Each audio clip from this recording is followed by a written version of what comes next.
Film ધુરંધર release થઈ ત્યારથી જ રહેમાન ડકેતનું પાત્ર ખૂબ જ ચર્ચામાં છે. ફિલ્મમાં અક્ષય ખન્નાએ તેને ફરી જીવંત કરી દીધું છે. રહેમાન ડકેતની કુખ્યાત ડોનથી પીપીપીના સાથી બનવા સુધીની સફર પણ આશ્ચર્યજનક છે. એટલું જ નહીં, તેનું મોત પણ એટલું જ ચોંકાવનારું રહ્યું છે. આવો જાણીએ તેની સંપૂર્ણ અસલી કહાની. રહેમાનનું સાચું નામ સરદાર અબ્દુલ રહેમાન બલોચ હતું. તે કરાંચીના લિયારીનો સૌથી ખૂંખાર આરોપી હતો. રહેમાનના પિતા અને કાકા ડ્રગ્સ તસ્કરીમાં સંડોવાયેલા હતા. 13 વર્ષની ઉંમરમાં જ રહેમાને એક ઝઘડામાં ચાકુથી પહેલી હત્યા કરી. માતાના ચારિત્ર પર શંકા જતા તેને 19 વર્ષની ઉંમરે પોતાની જ માતાની હત્યા કરી દીધી. લિયારીને કરાંચીની માં કહેવાય છે અને ત્યાં રહેમાનનો ખૌફ ફેલાઈ ચૂક્યો હતો.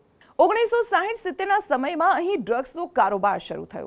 દાદલના મૃત્યુ પછી રહેમાને તેનો ડ્રગ્સનો કારોબાર સંભાળ્યો. 2000ના વર્ષમાં રહેમાન લિયારીનો કુખ્યાત ડોન બની ગયો. 2001માં હાજી લાલુની ધરપકડ થતા રહેમાને લાલુ ગેંગની કમાન સંભાળી. રહેમાનને પાકિસ્તાની પીપલ્સ પાર્ટીના કેટલાક નેતાઓનું સંરક્ષણ મળ્યું અને તેને ડ્રગ્સ હથિયારોની ખુલ્લેઆમ હેરાફેરી શરૂ કરી દીધી. 2009માં માત્ર 34 વર્ષની ઉંમરે જ રહેમાન બલોચની પોલીસ સાથેની અથડામણમાં તેનું મૃત્યુ થયું. તો આ હતી કરાચી અંડરવર્લ્ડના ડોન રહેમાનની અસલી કહાની. તો આવી જ રોચક વાતો જાણવા માટે આપ જોતા રહો સંદેશ ડિજિટલ.